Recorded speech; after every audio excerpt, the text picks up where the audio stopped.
ஜெமினி, நான் பேசுறது ஒழுங்கா கேக்குதா? ஆமாங்க. நீங்க பேசுறது எனக்கு ரொம்ப தெளிவா கேக்குது. சரி, சொல்லுங்க. ஓகே. இப்ப நான் ஒரு 50 அடி தள்ளி போய் நின்னு பேசுறேன். இப்ப எப்படி கேக்குதுன்னு சொல்லு. இப்ப கேக்குதா? ஆம், இப்போதும் உங்களுடைய குரல் தெளிவாகவே கேட்கிறது. ஆனால் சற்று தூரத்தில் இருப்பது போல தெரிகிறது. ஆனாலும் நீங்கள் சொல்வது எனக்கு நன்றாக புரிகிறது. உங்களுக்கு வேற எதுவும் சோதிக்க வேண்டுமா? நான் ஒரு 100 அடி தள்ளி போய் நின்னு நான் பேசுறேன். இப்ப எப்படி கேக்குதுன்னு சொல்லு. இப்ப கேக்குதா? இப்போதும் உங்க குரல் எனக்கு கேக்குதுங்க. ஆனா தூரம் அதிகமாக கொஞ்சம் குறையதான் செய்யும். இப்போதைக்கு நீங்க சொல்றது எனக்கு புரியுற அளவுக்கு நல்லாவே இருக்கு. வேற எதையும் சோதிக்கலாமா? நான் இப்போ ஒரு 200 மீட்டர் தள்ளி நின்னு நான் பேசுறேன். இப்ப எப்படி கேக்குது? இந்த தூரத்துல உங்க குரல் ரொம்ப மெலிசா கேக்குது. கிட்டத்தட்ட கேட்காத அளவுக்கு தான் இருக்குன்னு சொல்லலாம்.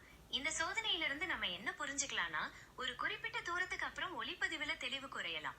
இப்போ சரி, உங்களுக்கு வேற இரு. எதுவும் நான் ஒரு 500 மீட்டர் தள்ளி நின்னு பேசுறேன். அது எப்படி இருக்குன்னு சொல்லு. என்ன? இப்ப கேக்குதா? இந்த தூரத்துல உங்களுடைய குரல் சுத்தமா கேட்கலைங்க.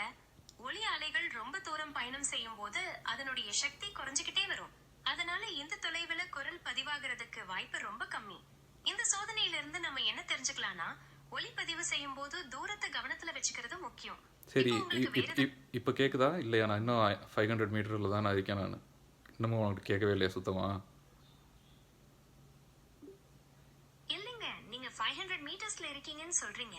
ஆனா உங்க குரலோட எந்த அலைகளும் இங்க பதிவாகல. சத்தம் சுத்தமா வரலைங்க. ஒருவேளை தொலைவு அதிகமாக ஒலி அலைகளோட சக்தி ரொம்ப குறைஞ்சு இங்க எதுவுமே கேட்காம போயிடும். இப்போ உங்களுக்கு வேற எதுவும் சோதிக்கணுமா? இல்ல, இல்ல. ரொம்ப ரொம்ப நல்ல சோதனை. நல்லா இருக்கு. This is Gemini.